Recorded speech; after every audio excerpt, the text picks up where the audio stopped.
We appreciate you watching and listening to The Dead Jeff Show. Please like and subscribe and tune in for more videos.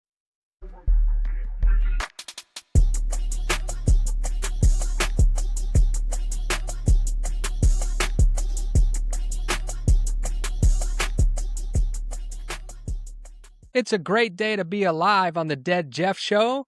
Welcome everybody in. I'm Jeff. He's Nick. Well, we survived bye week, so thank you for enduring that with us.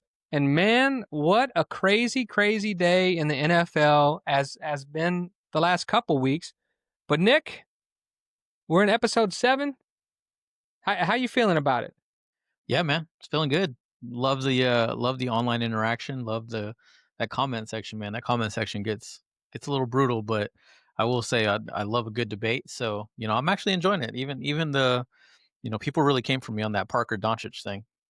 They should have, because that was insane. Now I know what you were trying to say, and I think that I don't want to get into rehashing that debate, but what I'll say is it's a good argument. Because Tony Parker's a Hall of Famer, is a great career with championships better than an unbelievable career and no championships. That's more of the debate what we were trying to have. So I get that, but this is Luka territory. You're not gonna get away with that. But yeah, the interaction's been great. And we appreciate you liking, subscribing, watching the videos, and interacting with us. I don't have a TikTok, Nick. Yeah, so you've never seen Scarface. Don't have TikTok. I mean, we're uncovering all kinds of things about how you're living your life wrong. Well, I mean, you know, I was worried about the Chinese government spying on me with TikTok. This is why I never got a TikTok. So I don't think that has anything to do with Scarface, Nick, but I appreciate you bringing that up. And maybe I'm going to have to watch Scarface so you can cross that one off your list. But yeah, TikTok's not been my thing. I guess because I'm older. I gravitate towards Instagram Reels and Facebook as the older crowd tends to. I'm not really on Facebook much anymore.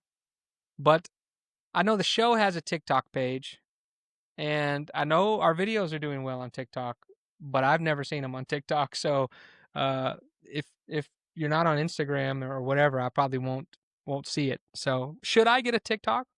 Yeah, you absolutely should. Although I will say, with you not having TikTok, it makes it a lot easier for me to dominate the comment section and kind of push the narratives that I want to push. So, I think maybe you can stay off TikTok for a little bit longer. So you'd want me to or don't want me to? I'm confused now. No, I changed my mind. Don't do it. You don't want me to get a TikTok. So I'm sure the maestro is really frustrated with me, like, hey, how's our videos doing on TikTok? Because I don't have a TikTok. He's like, just get a TikTok, man.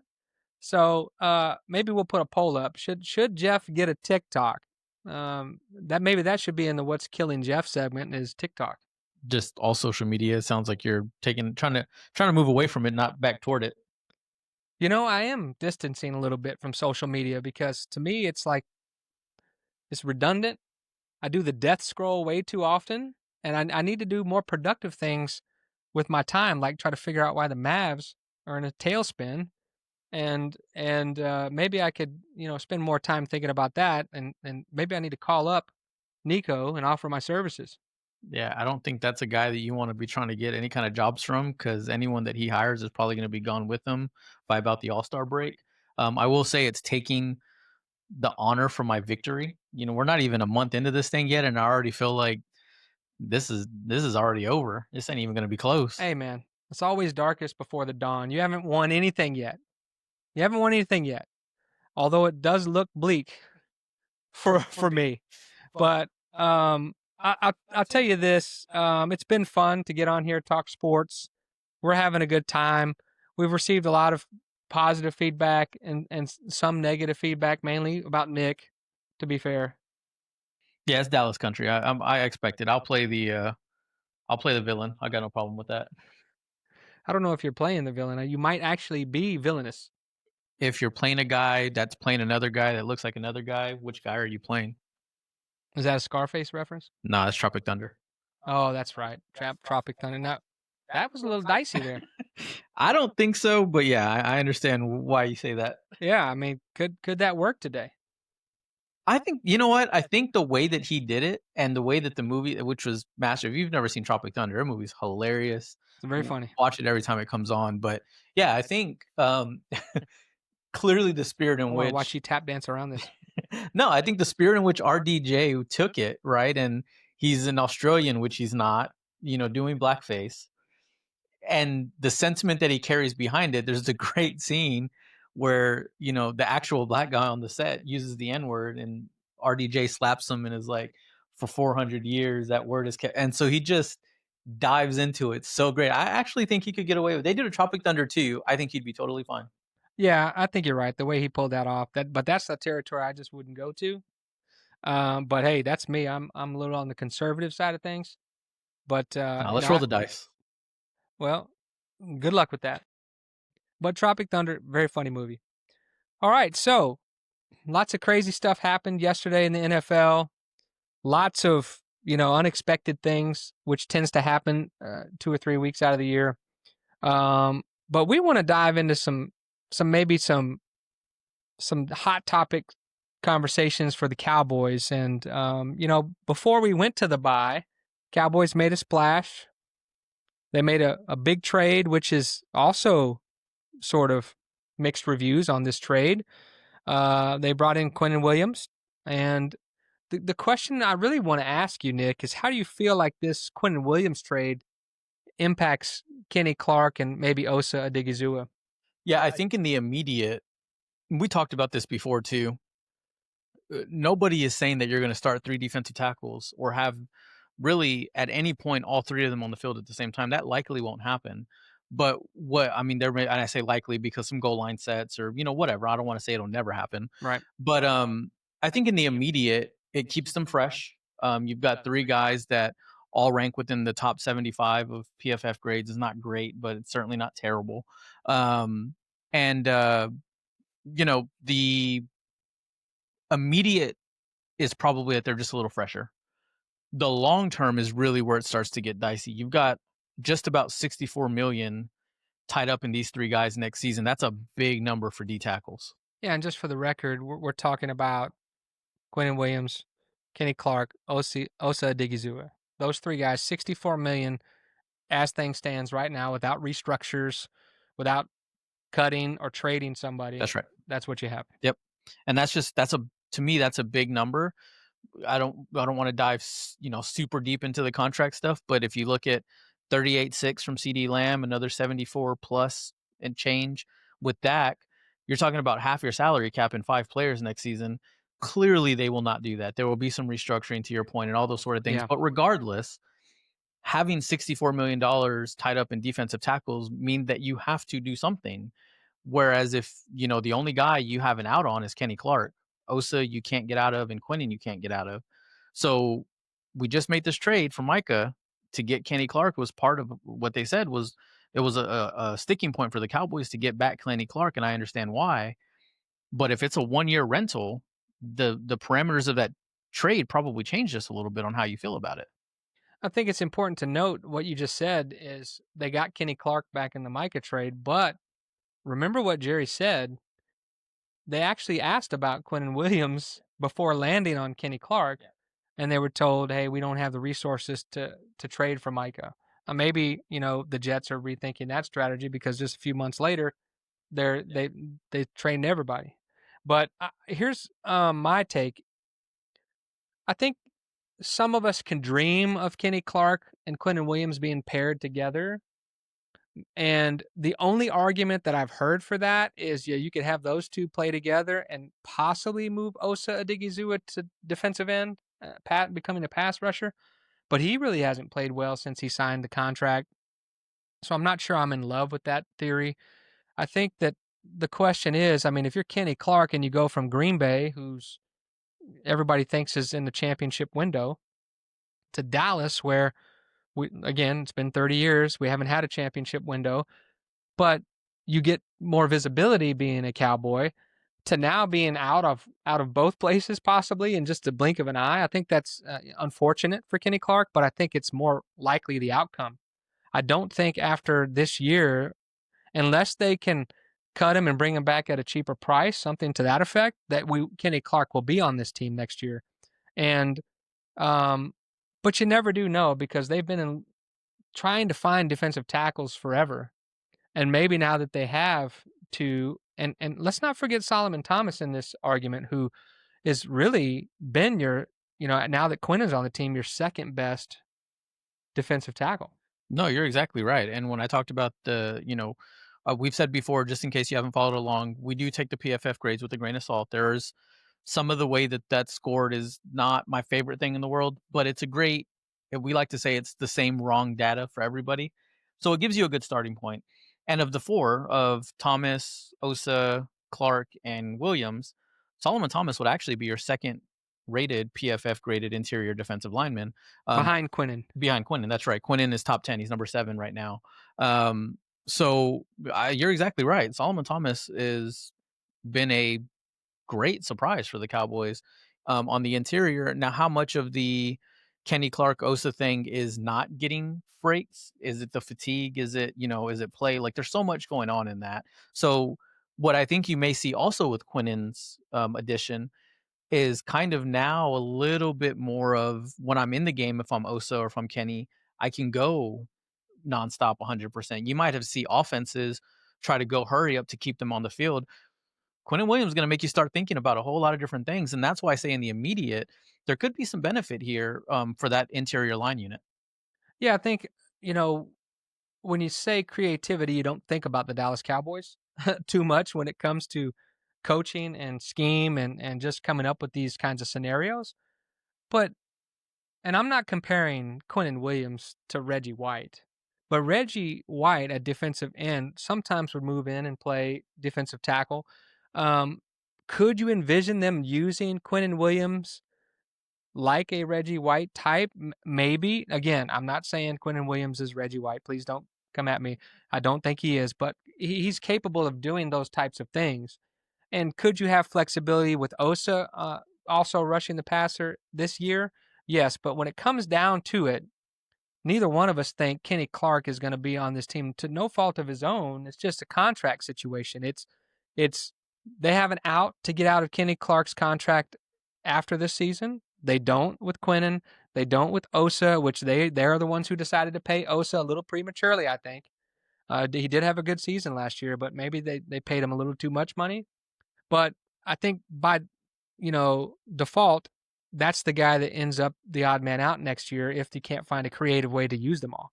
Yeah, and you're talking about Kenny Clark potentially being what is the now in the NFL the common buzzworthy phrase is a cap casualty, right? This is not something. This is not because of play. This is not chemistry. This is not locker room. By all accounts, Kenny Clark has been a leader, a veteran leader in the locker room. And listening to Eberflus and some of the defensive guys talk about him, they really, really seem to like Kenny Clark. So you're literally just talking about the old cap casualty thing for Kenny Clark, and I think you're exactly right. I just don't see now. Again, this is assuming no sort of cap creativity because you can roll it into a bonus, lower the cap hit, kick it down 2 years. Now the problem becomes in 2 seasons, you've got a 30-year-old defensive tackle making, 18 million, 20 million, 20, whatever it is. That is all that year were those years, and we've seen it in the past. Cowboys fans know this all too well. It's a couple of guys making a really big number in the last season with us that just cannot perform and quite frankly aren't even on the field really. Well, and as we learned, I mean, we knew, but we learned last week was that every team has these kinds of situations where they're kicking the can down the road, and I liken it to Donkey Kong, where you're trying to dodge the barrels as Donkey Kong throws them at Mario, right? He's trying to get up there and rescue the princess, but that's what this cap casualty stuff is like. It's like we're dodging barrels so that we don't get hit by it, and when we do get hit by it, it's the most advantageous for the team. Yeah, I think the thing that you're missing there though is the new Donkey Kong on Switch 2 is phenomenal. I know you have no idea, but it's an amazing game. I know you're thinking about the old Atari. What did you have? Nintendo Hey man, 32-bit. Well, I don't know what it is. look out now. Look, I understand what Xbox and PlayStations are. I'm not that old, And I just saw where PlayStation 2 was voted the best gaming console of all time. Yeah, that's a great um great list, by the way. If you go and read that article, I know exactly what you're talking about. First of all, they're 100% right. PlayStation 2 is, but that whole thing is put together really well. So I know a little sidetrack here, but yeah, that was pretty awesome that PlayStation 2 got that. Well, that's what we do when we're older. We don't get older, we become classics. See, that's what we've done. Now, my original thought was that you're dodging these barrels like Donkey Kong, and it's who can dodge them the most efficient way possible. Usually comes out ahead. We've seen Philly do this a lot, Yep.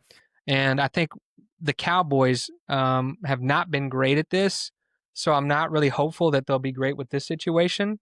But pie in the sky, I would love to see a way to make it happen for at least two of the three to be here and used efficiently. But with Solomon Thomas playing well, that kind of gives you that flexibility. Where so you go from a need to an embarrassment of riches at defensive tackle, and the way as Raku's coming on at defensive end, you really only need one more pass rusher to complete that. So we'll see how that all comes together as we go through the rest of the year. But I'm interested to see how it gels with Overshone coming back, getting some DBs back healthy, and our safeties back healthy, even though our safeties are terrible even when they are healthy. Maybe this will, having those guys causing havoc up front, will make them serviceable. No, I agree. And I think it's a great segue into the conversation about what is this, and I really feel this new defensive unit look like come week 11 against the Raiders, because there's no for sure list out of who you get back, if it's Overshown, if it's the rookie DBs. You've got obviously Logan Wilson's going to be in the mix now. Who knows what's going on with Diggs and Bland, and you've got all kinds of things going on here. I feel like as the season goes on, hopefully Bland continues to get a little bit healthier, a little bit better. Marvin Harrison really makes me question that, though, because boy, did he get torched. But this is a new, theoretically, a basically half new defensive unit against a middle of the road Raiders offense. It's a great early test, right? Because what we're saying is they should be a little bit better. It's hard to be worse from the 31st ranked defense, but they should be a little bit better. And against the Raiders is a great chance to see what they've got there. Yeah, I think to be fair to Deron Bland, he did slip, but he was going to get juked out anyway. So, and again, he's coming off injury, and we all know the first year back from injury is a little shaky, but the following year usually when they get back to full speed. So we can see that maybe from Bland. We don't know what's going to happen with Diggs. Here's what we know: just by adding Logan Wilson, and Quinnen Williams, you've improved the talent. Now, if you get back Overshown this week, and you get back your safeties, and maybe one of the DBs, then yeah, I mean it's an unknown factor. But when it comes to the Cowboys and the Raiders, and by the way, the Cardinals didn't help us this week. They looked awful, but only playing us did they look like superstars. Well, I think there's something to be said in that defense. And just to to say it for the record, you have, at least seemingly, I don't put words in your mouth, you seem to have a little bit more faith that this defense might be just a little bit better with the recent additions of Quinnen Williams, Logan Wilson. The old Jerry Jones thing is going to be like, well, we really got three additions because we're getting Overshown back.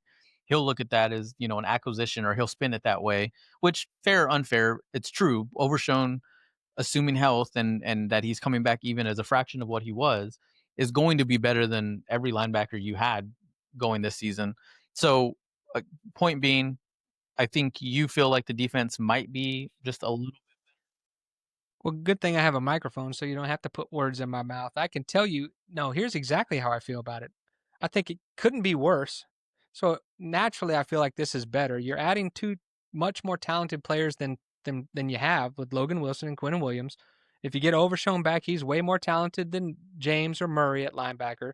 So yes, by default, you will get a little bit better. Now we're talking about the 31st ranked defense becoming 25. So it's marginally better this week, but I think each week you could see that continue to climb. And when we talk about Cowboys Raiders, here's what it really comes down to. It's if you believe the Cowboys are a top 5 offense going against the Raiders who are a mid-level defense, right? And they're pretty good. They've got Max Crosby, they've got some great safeties and they're not they don't stink on defense. Where they stink is offensively. And I know Ashton Genty's been coming along a little bit, but you got Geno Smith there who's aging and not playing well, right? And so I think the question would be, we thought going into the Bears game that we would see something play out that didn't. And this is the same type of game. It's like the Cowboys offense should be able to score against the Raiders defense if we believe in the first, 5 weeks of the offense and not the last two, right? But the real test is, can our bottom 3 defense hold their offense in check? And that's always a dicey proposition. Do I think we have a better chance of doing that with the additions we've made? Yes. Would I put money on it? Probably not. Yeah, here's, I think, for me, the stat that will be the biggest tell for the game. We're obviously a week out here, so not knowing injuries, not knowing who's playing, who's not playing, all that sort of thing. Dallas has the worst third down defense in the league. They give up 52% of third downs. The Raiders are middle of the pack in third down conversions at about 39%. To me, third down conversion percentage will be a great indicator on how this game goes. If the Raiders are converting closer to 40% of the third downs where they've been all season, I think Dallas has a great chance. But if it creeps up into that 47, 48, 50 range on what Dallas has been giving up, I just think when you've got a running back like Genty, if you stay ahead of the chains and you're not getting it off the field on third down, hot take, that's going to be really, really difficult to see a path forward for success. So I think third downs will be a really big tell on how this game goes. Yeah, I agree. And then can we cut down on penalties? Can we play more efficiently? I think if you wanted a test for Quinnen Williams, I don't think you would, say, well, the Raiders are a big test, but they do run the ball and they have ran it better lately. And so Genty will be a good test. Can Quinnen Williams help us and Logan Wilson help us in the run game? And we'll see how that plays out.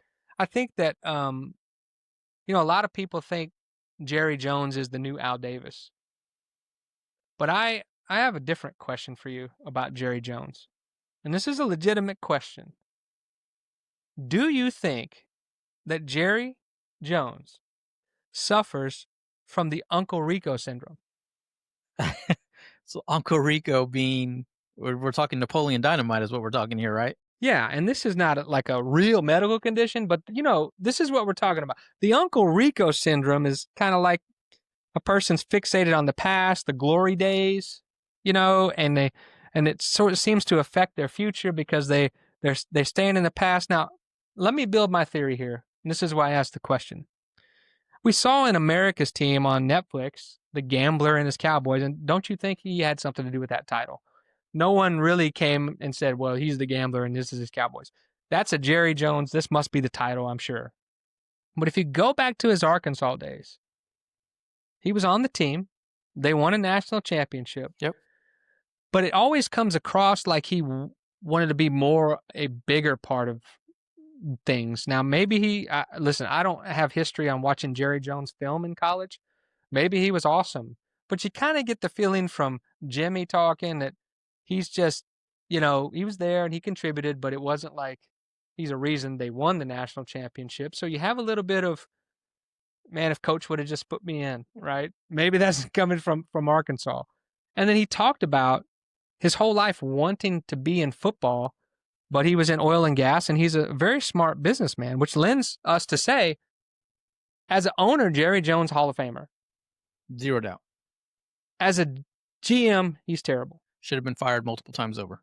Yeah. So the Uncle Rico syndrome says, the part of Jerry was like, do you like those Super Bowls I brought to you? There's the 3 Super Bowls, and that's an old ticket spiel from the ticket back in the day. But he literally said that in an interview, at getting angry at fans asking him questions. But the question is, because he didn't get credit for the Super Bowls, that has led us to where we are. Now, Uncle Rico, I can throw a football over that mountain. If coach would have put me in, my life would be different. Now, Jerry doesn't have that kind of concern from Yeah. not amounting to anything and can't move forward, but he does seem to be stuck in this. Well, I didn't get as much credit as I should have for the Super Bowls, so I'm going to show everybody that I'm the reason for we had those Super Bowls, and it's not really worked out. No, it hasn't, and I think, to answer your question directly, yeah, definitely some Uncle Rico syndrome going on there. Um, and I also wonder how much different would it be if, just wave a magic wand, let's play the hypothetical game for a second. Had he been given more credit during the Jimmy Johnson time, would he feel this perpetual need to be the guy, to be the one that gets all the credit for everything? Because I feel like some of these decisions, the most productive times in my Cowboys history, from the early '90s, have been when Jimmy was in charge of the team, Bill Parcells was in charge of the team, and to a lesser degree when it was more of that big conglomerate when Sean Payton was a coordinator, and I guess that was kind of the Parcells era. So like it almost feels like he had the most success when he had these personalities that were like, stay in your lane, get away.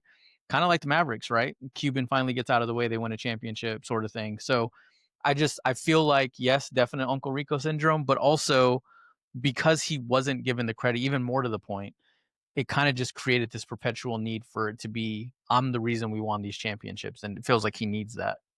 Yeah, I mean, when we talk about Uncle Rico, see the thing is they didn't win the state championship, and he felt like he could make a difference. That was Rico's thing. If my whole life would change, that's not. This part is what I'm talking about. Why can't you be okay with being a successful businessman who purchases the Cowboys, very opportunistic and leveraged everything to get it?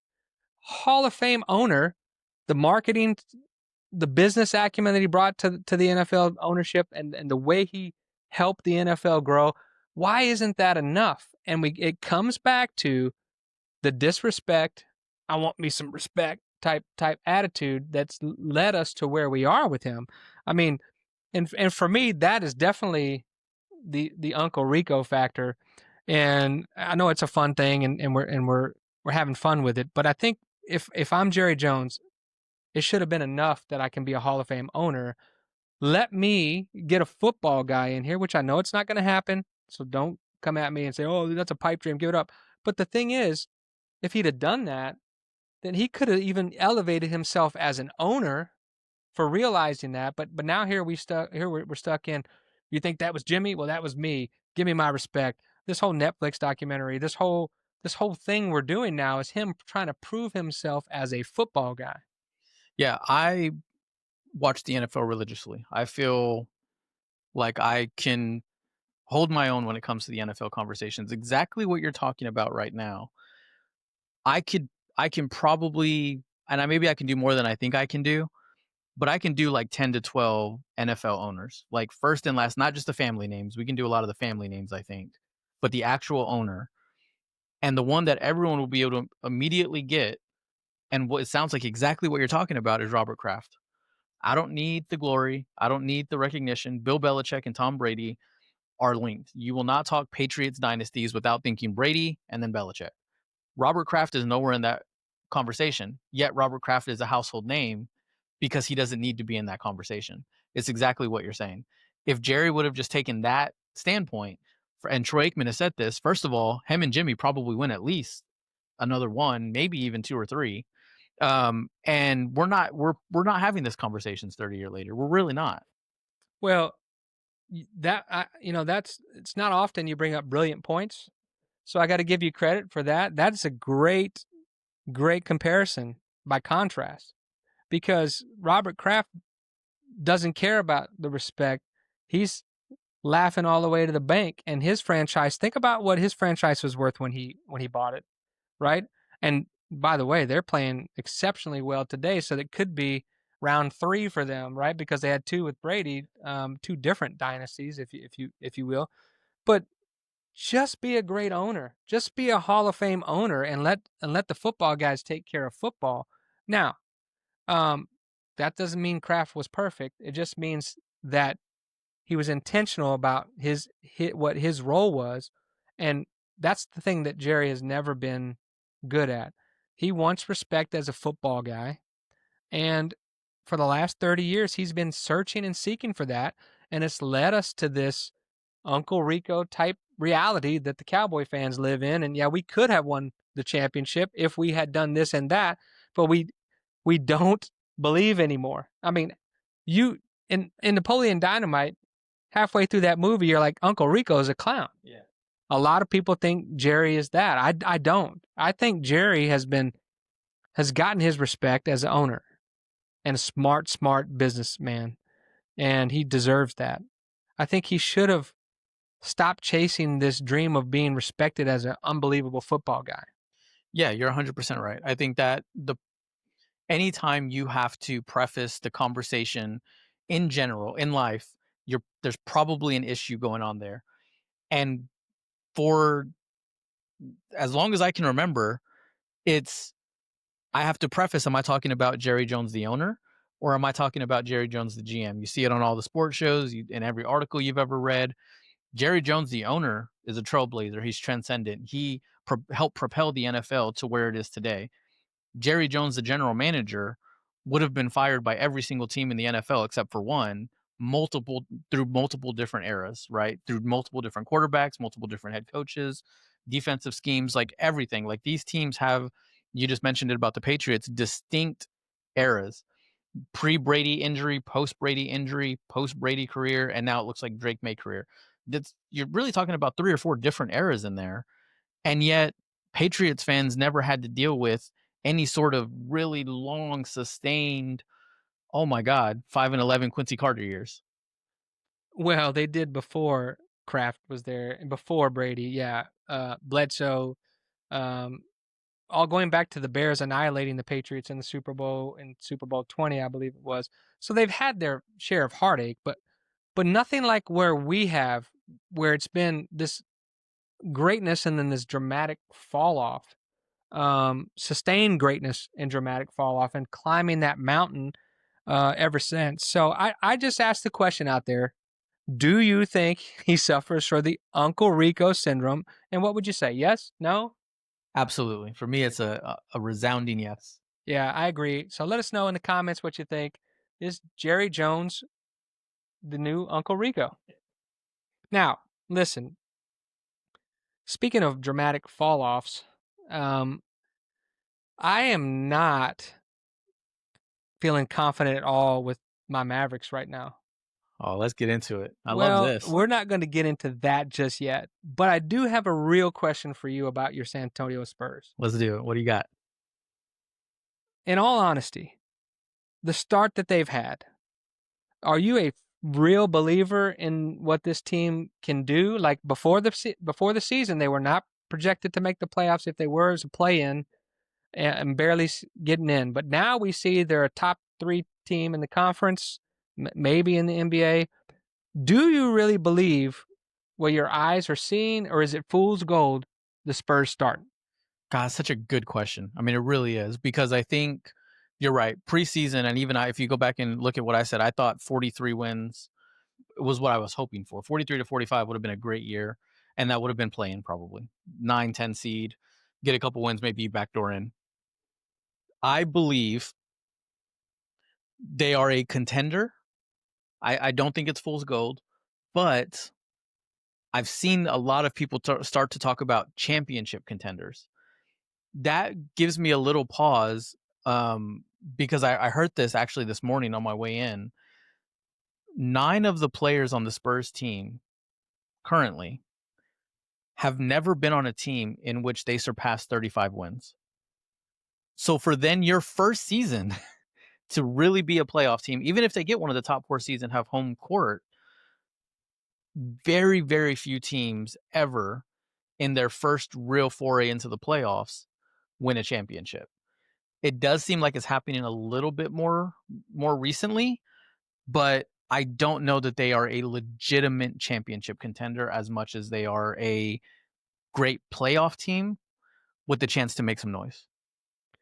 Yeah, I appreciate your honesty here. I appreciate your, your ability to analyze this from a objective point of view because to me, um, they're better than I thought, but I don't know about championship contender. I say they'll probably end up with a 5 seed ish.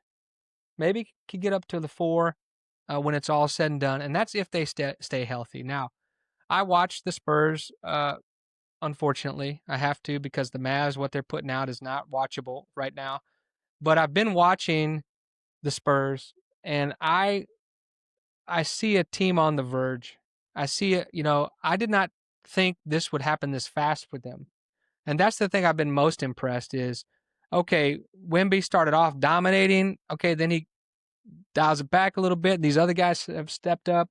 And so you got the Wemby factor at all times, but the way they're coming together, the way they're gelling, and the way they're complementing each other, I too believe it's not fool's gold, but it may be arriving sooner than expected.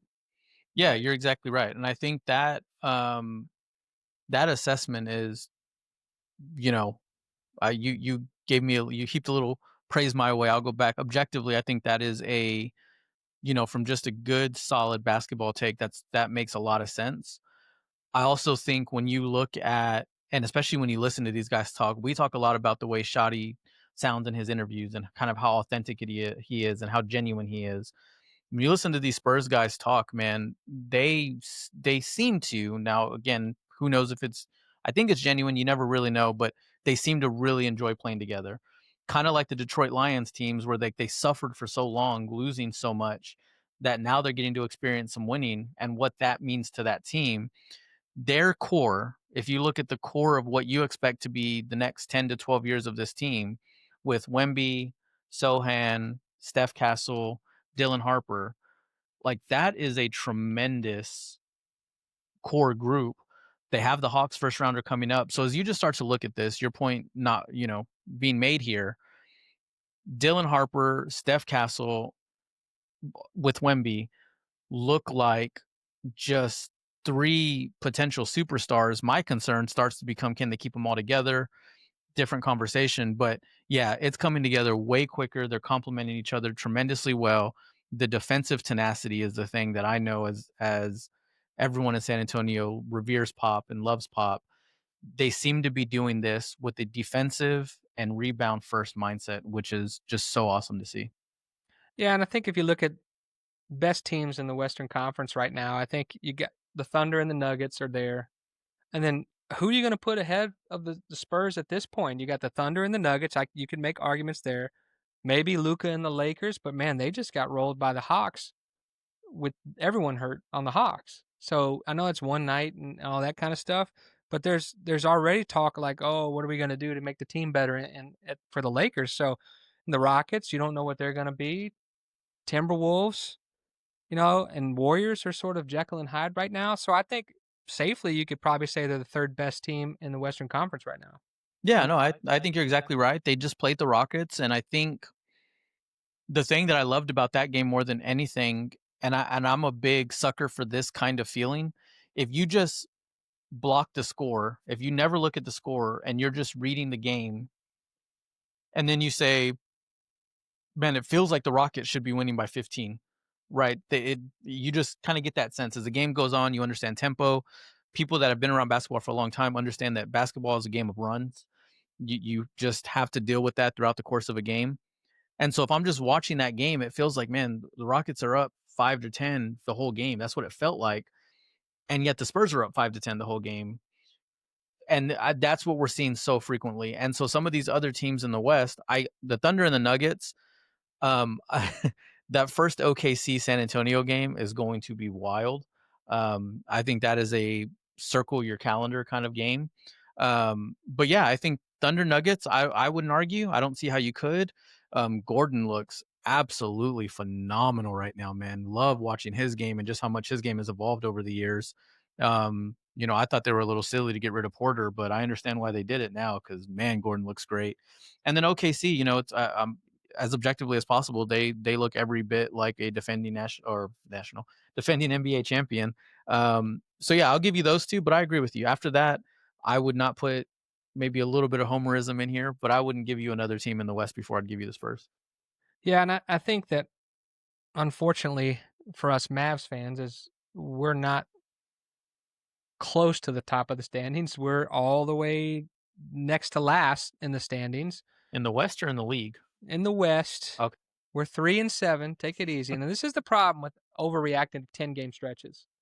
In the next 10-game stretch, it could be totally different. And for the Mavericks, though, I don't think that's going to be the case. Now, Clay can't throw it in the ocean. You know, he can't make a shot. Matter of fact, I don't even know what happened. Why he didn't play the last game? Wasn't on the bench. Maybe they've already traded him and we just haven't heard. But the talk is, does Clay need to go to a contender? And I feel bad for Clay. He came here to be paired with Luca to win a championship and Kyrie. He thought that he could help him get to the next level. Now Luca's gone. You can't shoot. That's what everyone's saying. I think he does need a change of scenery. And his dad always wanted him to go to the Lakers, not come here to Dallas. So maybe we can get something for Clay. But right now, Mavericks fans, I'll say this: it's looking dark. But again, the good news is we're on a 1-game win streak, and we're equally bad at home and away. So that's not that's not a we're consistent. But here's I think the Mavericks, if I'm the Mavericks, honestly, and I know see how I went from the Spurs to the Mavericks, I brought it back home. Um, we're going to have to make a trade for a point guard. We can't wait for Kyrie to get back. If he comes back January, February, it's over by then. So we're going to have to make a point guard trade. And we need to see who's available, but I think Gafford is somebody I would move to get some point guard help in here. I think obviously we got pieces that kid seems to be in and out on, like Jaden Hardy. Could I package Gafford and Hardy to someone and get a pick and a point guard, something to that effect? I think the Mavericks have to do something. And I see what Jason Kidd's doing with Cooper Flag. He's giving him the Giannis treatment from several years ago, where he's saying, "Hey, I'm going to make you uncomfortable as I can for the first month of the season, and then watch you flourish after that. I'm going to put the ball in your hands. I'm going to put you in uncomfortable situations, and then it's going to accelerate your growth." So I see what he's trying to do, but there's nobody else on this team that can get us into the right play, or get us to a point where we can consistently execute our offense. Yeah, I think you're exactly right, and I understand everything you just said. It's a lot of what the Spurs did last year with Steph Castle. It's his rookie year. You know, you don't really want him to have to play point guard, um, but it does accelerate the growth, especially on a team that lacks talent at an elite level. So I get that. You asked about trading. You know, one of the places you look first when you talk about potentially gaining a point guard would be in the area where you have upcoming free agents. Can I give up a little to rent a point guard for half a season, et cetera, et cetera? There's a few names that popped out on this list to me, and I'll ask you as the Mavs guy, do you want these guys? And let's just assume you're giving up one of your expiring contracts and let's say 2 seconds, right? Because this is a rental. There is no guarantee that you're going to resign. So you know, without knowing the entire Mavs roster and what money makes sense and all that matching up stuff, I think the best one that you would want is Cole Anthony. How do you feel about Cole Anthony? I'm sort of mid on him. Doesn't I mean I don't want to give up somebody like Daniel Gafford for Cole Anthony. Now, could he help us? Yeah, I mean I don't really know much about Cole Anthony other than he's Greg Anthony's son, right? That's right. So I mean is he still with where is he right now? Orlando? He was with Orlando. Where's he now? Is he still with Yeah. So no, he's with Milwaukee Bucks. Okay, oh that's right. So He he's went with there. Milwaukee. Yeah. He is averaging 11 points Yeah. on 49% from the field, 32% from the three, and is averaging 5 assists a game. And what do I have to give up to get Cole Anthony? With these numbers, probably not a lot. Okay. Yeah, I mean, Yeah. I like I said, in If I'm expire, I given don't a not Gafford. brand new rack of basketballs, yeah, now I'll take Cole Anthony, but not if I'm giving up Gafford and Hardy and somebody like that. I want a more established point guard. You know who I would would be interested in. This is no, not Kyle Kuzma. What about CJ McCollum who just torched us? He could play some and facilitate some. I wouldn't be opposed to making something happen for him, and God knows the Pelicans aren't going to be great. No, the Pelicans are going to be really bad. I think the issue you run into with CJ is he's got some years left. So I think if you're Dallas, that could potentially be something to think about. He's not cheap, but that's a great. I think the comp, the CJ McCollum type, someone that can. Well, who else is out there? So one of the I haven't looked at this at all. Yeah. So if you're talking CJ McCollum, here's another one that I think. Now I don't know if they come off of him. They probably wouldn't, but their season hasn't started great. Is like a Mike Conley type. If you want a little bit more veteran, maybe not as much offense, but do you need the offense? Mike Conley is on his last legs. I mean, appreciate Mike Conley. That's not a solution for me. Just you're throwing names at me. I'm reacting live here or recording or live, but Mike Conley is not a needle mover for me. He's better than what we have, but again, what am I giving up to get him? Yeah. Okay. So then here's one that you may or may not know. Um, San Antonio played Phoenix not too long ago, Hmm. and I didn't know this guy, but he just seemed to make a lot of really smart, really good plays. Colin Gillespie with Phoenix. He's a younger guy. He's averaging 10 points, 5 assists on 40% 3-point shooting. Has a pretty good PER. This is a guy that on a what looks like is going to be a bad Phoenix team might be available around the trade deadline. He's younger. He's 26 years old. Um, I really liked his game, and I feel like he fits really well. He's a little bit of a scrappy guy, grit and grind player, kind of like what I know Jason Kidd would really appreciate a player like that. How does that name kind of hit your ear? You know, he did catch my eye watching some of their game, but again, I think what I would like to do is let me take some time and look at this, and let's get back together next week on this subject. I want to gather some data here. I don't want to just off the cuff react. I want to make sure that I give these guys a fair thought process, but I do think it's something in theory we should explore. Gafford, Hardy, please, Dwight Powell be included in a trade. And Dwight Powell's actually played well this year. I got to give him I his, was gonna say Dwight Powell's look pretty good, right? good for him, you know. But I'll say I want to explore this because I think we can't just wait for Kyrie or the development of the, you know, power point guard and Cooper Flag.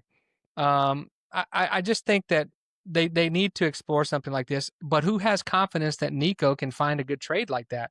Like that's the question mark now. Is like both the GMs in Dallas with the Mavs and the Cowboys are nobody has faith in.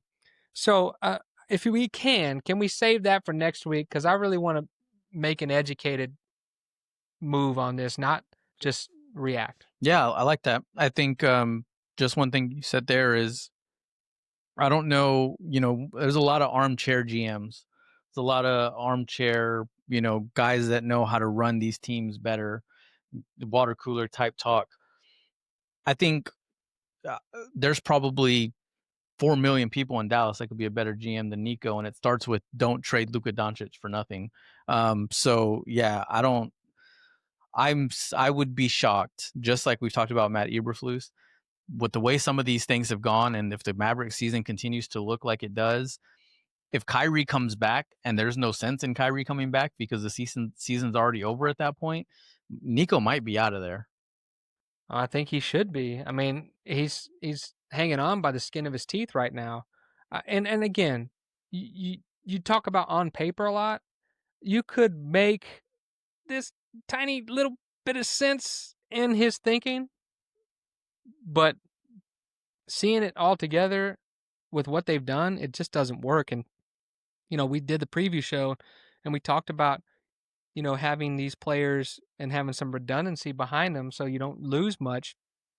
And that hasn't been the case. It's been like everybody playing the same way in the same, you know, position with this positionless basketball that Kid is trying to incorporate, and it's just been ugly, right? We can't shoot, and there were comments by Dirk this week, and they were very poignant. And I don't know exactly what his relationship is with the Mavericks right now, but when that guy speaks about basketball, people around here listen.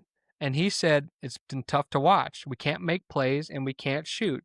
And then they asked him, what's your advice for Cooper Flag? He said, live in the gym, get better, come early and put shots up, stay late and put shots up, and just work, work, work, and get yourself out of this funk that they're in. And that is a great advice, but there's only so much of that you can do with the talent base of this team. Now, again, I love Max Christie, I love Cooper Flag, I love Kyrie. PJ's played hard. Najee shows up here and there. I love Derek Lively. Everybody else, I'm willing to part with to get us better. And so I think that you know the start hasn't gone the way we envisioned it, but everything we said could go wrong and make this thing derail has already happened. Yeah, you're exactly right. And you mentioned it, and I think it's man, it's just such a good point of on paper you can make it make sense. Luca for if I just said I'm gonna have AD every single night and he's gonna play at even 90% of what he's capable of, Luca for AD and the first round pick.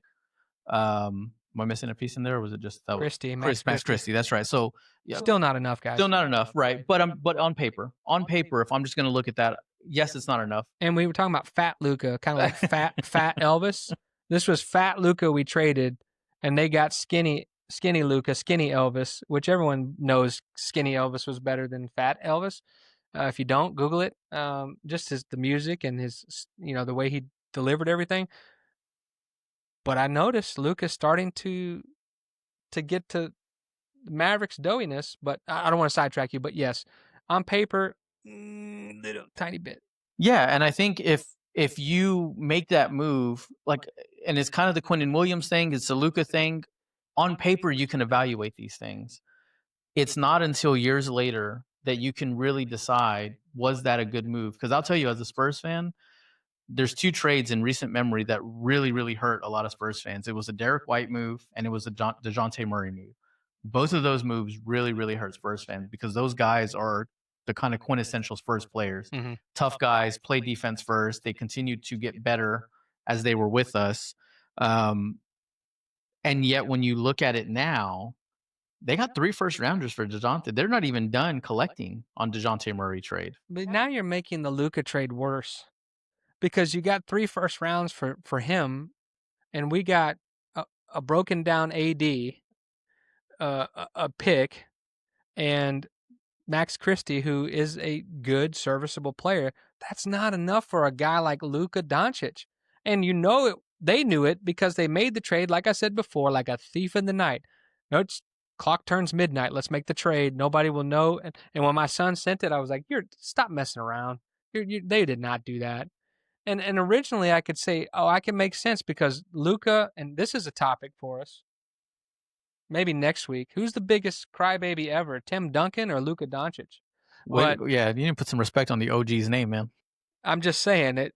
But Luka is annoying to watch sometimes, and he was getting doughy, and he was getting hurt all the time. So that's the part you could say makes sense of your thinking of trading him. But what you got back was ridiculous, and so time doesn't need to be told on this one.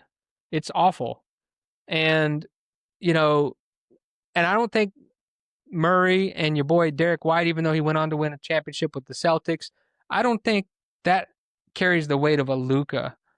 That's like Kobe being traded. That's like Dirk being traded. Michael Jordan, no one would trade for ever trade Michael Jordan. Yeah. But it's just it's it's unfortunate that it's unfolded this way because there was a different path and there still could be. AD could come back with a chip on his shoulder, as long as that chip doesn't injure him. But and then take it out on the league. But we'll have to wait to be seen. But I don't like the feeling of this Mavericks team. I could be persuaded by their play over the next 10 games to rethink that, but they've got to give me a reason to rethink it. Right now, all my worst fears about this season have been realized in the first 10 games. Yeah, and just for the record, what I was saying, because I'm not comparing the DeJounte and Derek White trades to the Luka trade, but what I was saying was the Spurs front office took arguably 2 of the best 3 players during that period, and they helped it to launch the rebuild. Those trades, even now, still coming up in this season, because we get Atlanta, the better of the two, Atlanta or San Antonio, which is looking like it'll be Atlanta's. But regardless, they traded away two of their best players, but it helped propel the organization forward. Now, Dallas got extremely lucky in that they got the first overall pick, and regardless of my thinking Dylan Harper is better than Cooper Flag, Cooper Flag is going to be a difference maker for the Mavericks. To what level remains to be seen, but the Luka trade, just at least right now, it doesn't feel like it propelled the Mavericks forward as an organization. And let's stop with the thinking that Cooper Flag is part of the Luka trade. That doesn't equate. That's a different move that happened separately. So again, I don't want to talk anymore about the Luka trade, and I definitely don't want to talk anymore about the Spurs.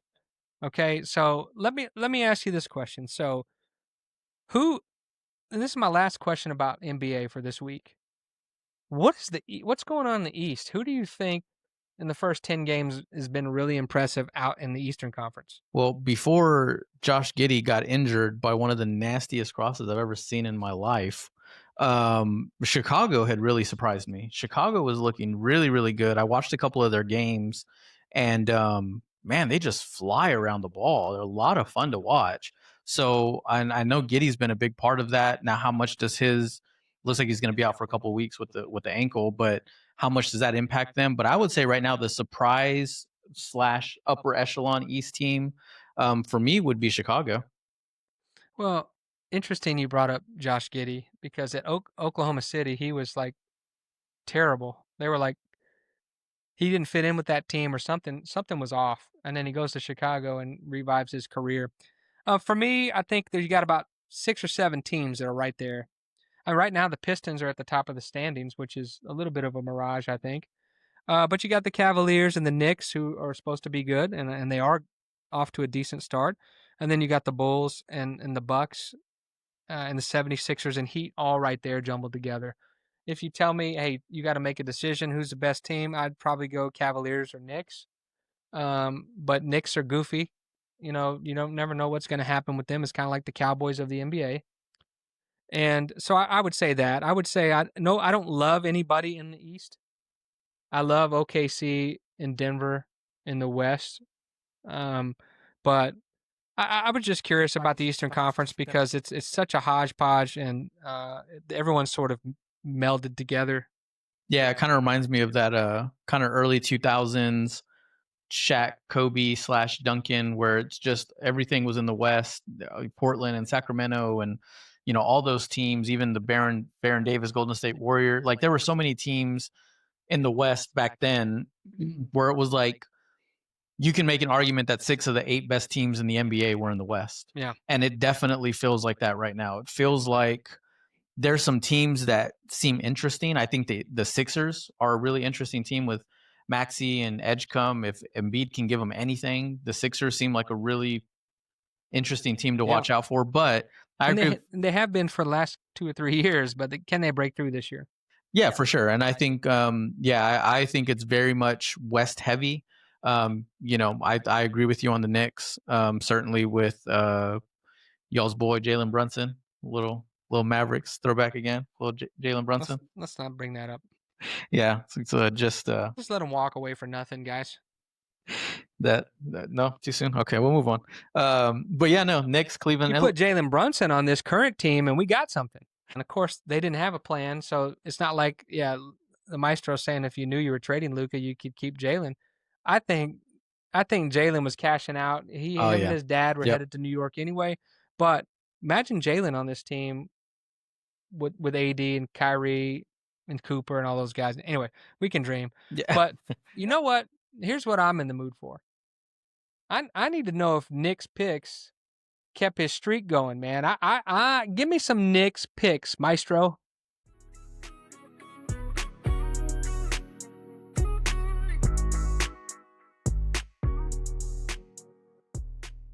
Yeah, here we go. Next pick. So I want to undo a mistake that I made. I one of these Which one? You made one a lot of them. one of these picks was on Monday night, and if most people know at this point that are following us at all, the 12 of you that have subscribed or whatever it is. Hey, man, we're doing way better than that. Take it easy, dude. Um, If you would stop doing ridiculous takes, then maybe people would actually like us.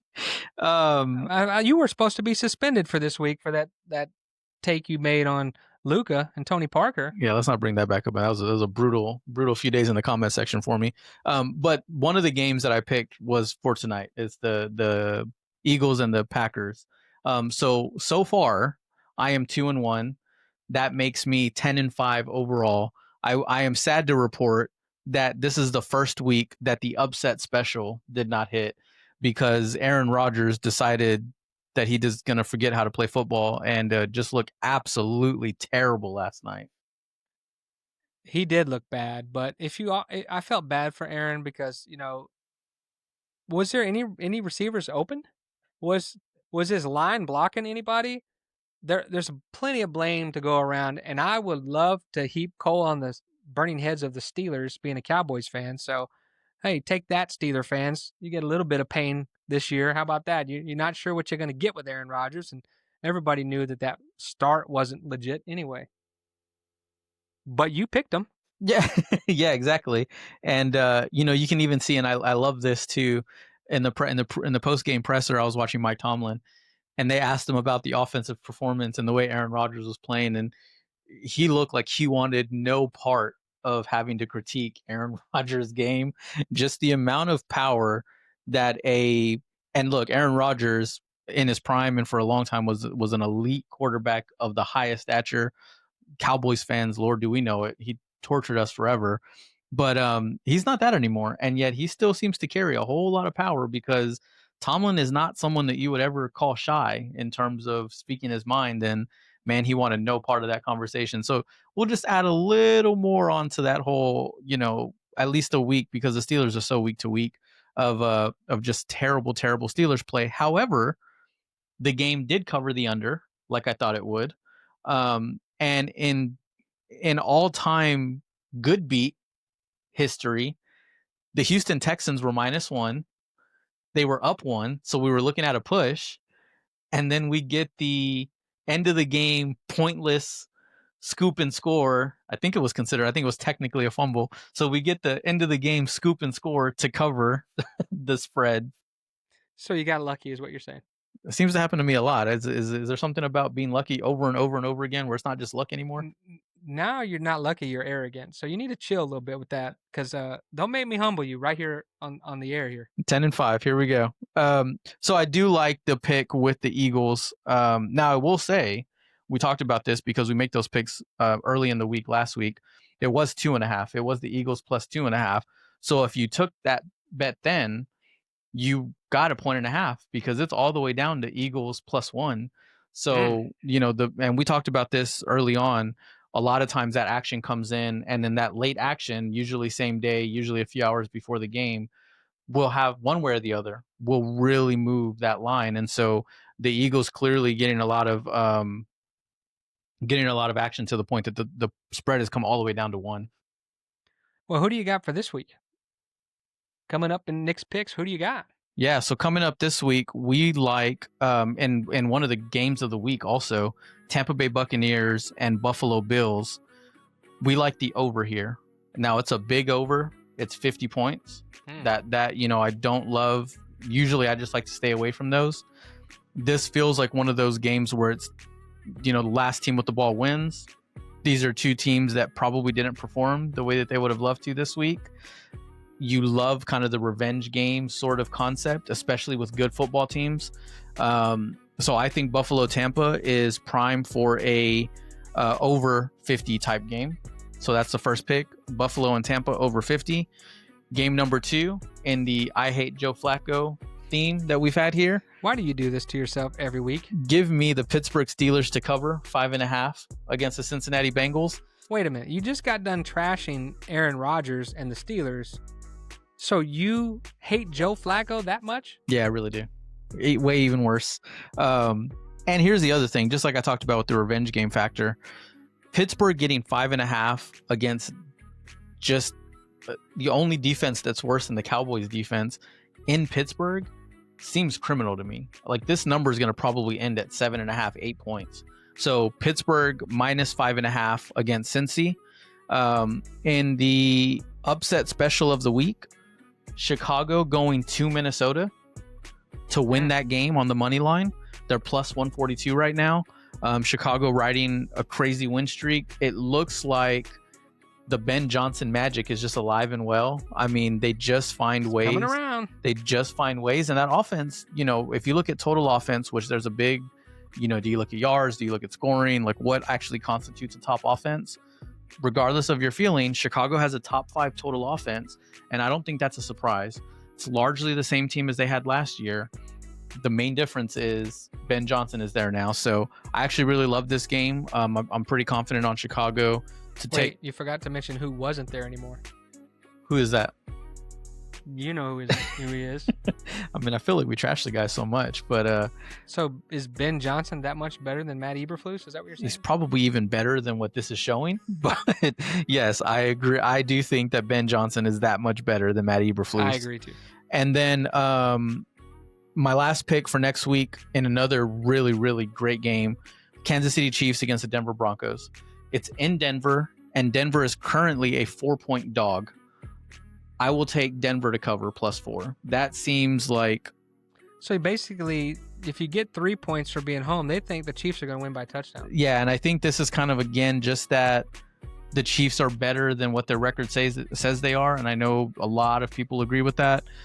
But I also think Denver's a lot better than people think that these wins have kind of maybe not lucked into them, but a little bit of circumstance, a little bit of late game heroics. Yeah, for sure. Bo Nix looks one way for half the game or even 3/4 of the game, and then looks an entirely different way in the fourth quarter. Yeah, very inconsistent. But the defense is not inconsistent. It's in Denver, and Mile High is not inconsistent. It's a great place to play. Denver has great home field advantage. So Denver +4 feels like a really, really solid bet there. So you're expecting a Jekyll and Hyde comeback from the Broncos, who didn't play well this week, got the win on Thursday night, ugliest win of the year maybe, and then now they're going to bounce back, and they handled the Cowboys' top 5 offense. Can they handle the Chiefs' offense? Yeah, I think so. And I think also, again, where the game is being played, because if it was an Arrowhead, I'd probably feel much differently. And also, obviously, the spread would probably be a lot different. But yeah, I like Denver. So let's just give you a quick little recap here. We got Denver +4. We got the over on Tampa Bay Buffalo at 50. We've got Pittsburgh -5.5 against the I Hate Flacco Bengals.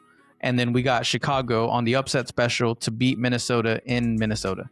Now, a reminder, this is for entertainment purposes only.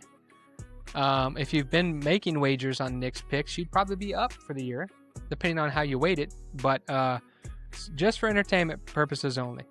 All right, that's Nick's picks for this week. Thank you, Nick. Now, the truth is, when you're picking these games, the crazy NFL that is the NFL has happened. So let's talk about the best teams in the NFL. Last week, my Super Bowl prediction was still Kansas City, and I switched to Seattle last week, and that looks to have been pretty smart because Seattle is really playing well. Maestro had the Rams and Kansas City, and you had the mighty Buffalo Bills.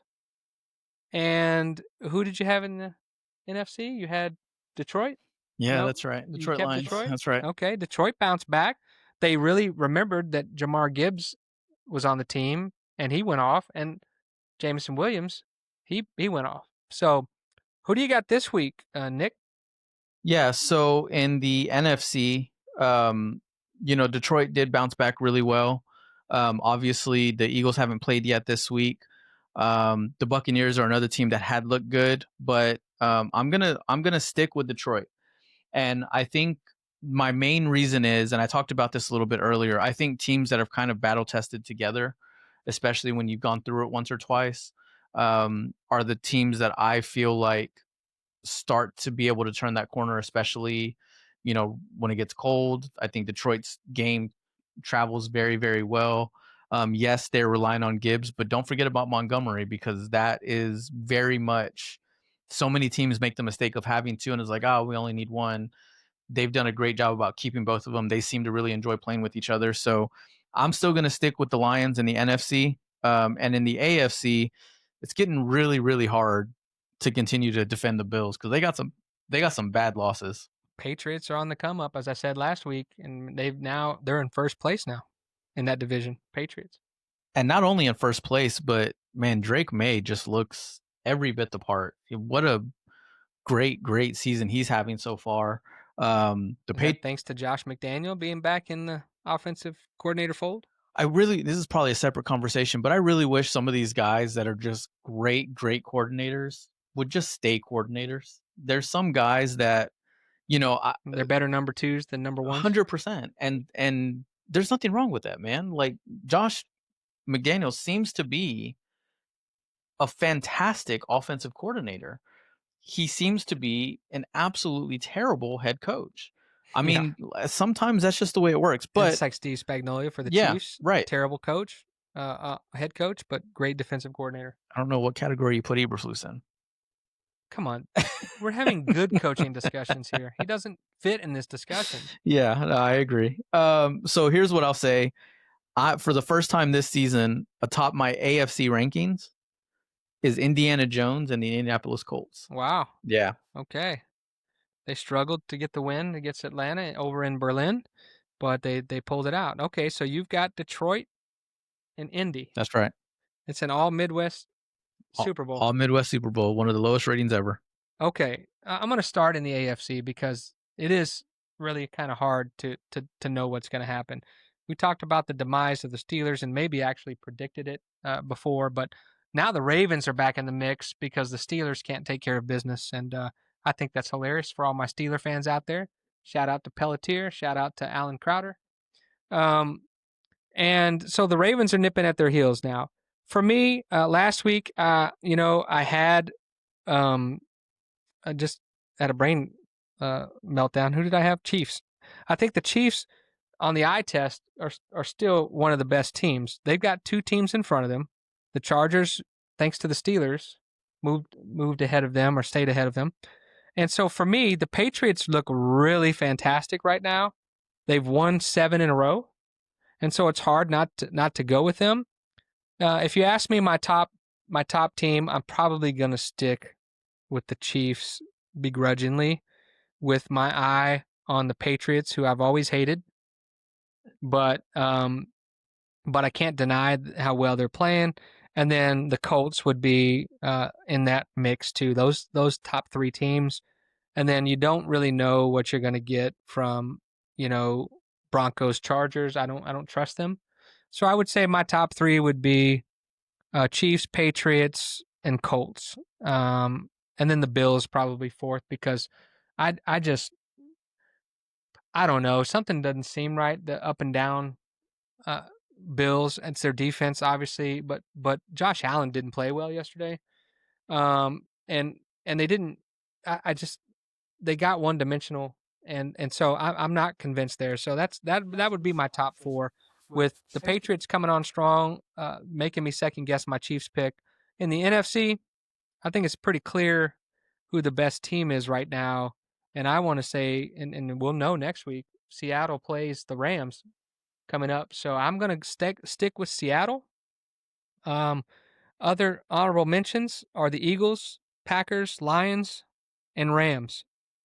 And then the Buccaneers would be there as well. I'm not sure about the Buccaneers. As a football fan, I am really, really looking forward to the NFC playoffs Yeah, because I mean, you're talking about 7 teams get in. Obviously, now only one get the bye. So all those teams you just mentioned, in theory, are all playoff teams. yep. Now, um, they're probably one of these really good teams isn't going to make the playoffs in all likelihood, just as the season continues to kind of unfold. But yeah, man, really, really looking forward to the NFC playoffs. It's going to be some great games. I do want to just mention one thing just because it was so awesome. You mentioned the Patriots and how well they look. Travion Henderson breaking free for that touchdown in the fourth quarter, getting so far behind the defense and so fast that he has time to just turn up a little bit and check with You Vrabel. sure? You want me to Yeah, score? okay, got it. I'm scoring. That was an all-time great play and just so hilarious. And really loved watching the post-game interview. And even when he went over to the sideline after, him and Vrabel seemed to have a great laugh. But yeah, man, I mean, super, super awesome. I don't love the Patriots either, but they are a lot of fun to watch. I don't think the Buccaneers and Baker Mayfield like that too much, but Baker fought his guts out again, and I just wish he had a little bit more help. Yeah. Because I do love Baker Mayfield. But again, I'll go with Seattle, and I think you got Eagles, Rams, Packers, Bucks, in hot pursuit, and Lions are right there. That is a pretty awesome group. But I'm gonna go stay with the Seahawks. I just like the way they're playing. They're well rounded, and the Patriots, Chiefs are almost level in my eyes. But if I have to pick one, I'll stay with the Chiefs just simply because I hate the Patriots. Shout out to Tom Brady. But that's what I would say. Maestro, who you going with this week? He sticks with the Rams and Matt Stafford playing like an MVP. And Chiefs, he's staying with the Chiefs, the eye test. Yeah, So first time in NFL history that a quarterback has thrown for 4 or more touchdowns and 0 picks in 3 straight games. Matt Stafford, I mean, dude is on an absolute heater.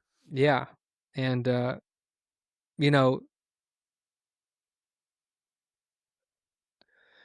yeah, he's not sold on Sam Darnold because of last year's playoff performance from Sam Darnold, although that was on the Vikings. So the Seahawks have, we'll see. I mean, that's the and I mean that's the thing about the AFC teams. Drake May, Sam Darnold, they haven't proven anything, and there's Mr. Mahomes sitting there going, "Hey, let me show you something, little young guys and younger guys."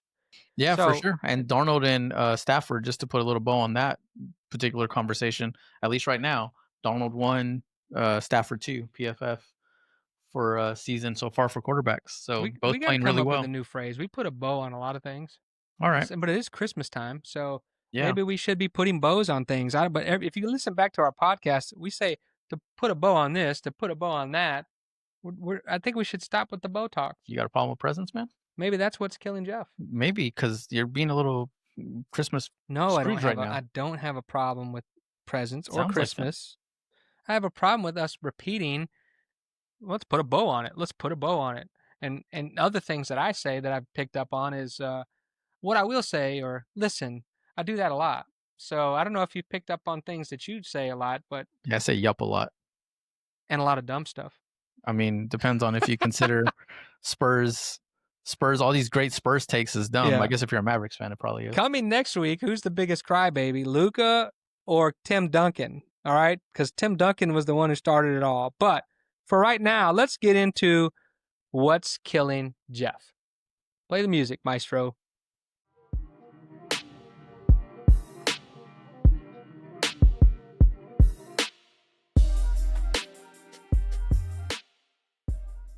Okay, this is what's killing Jeff. Last week we talked about being bald and all of the stuff you got to do to protect your head and keep it shaved and all that stuff. Yeah, I related so well.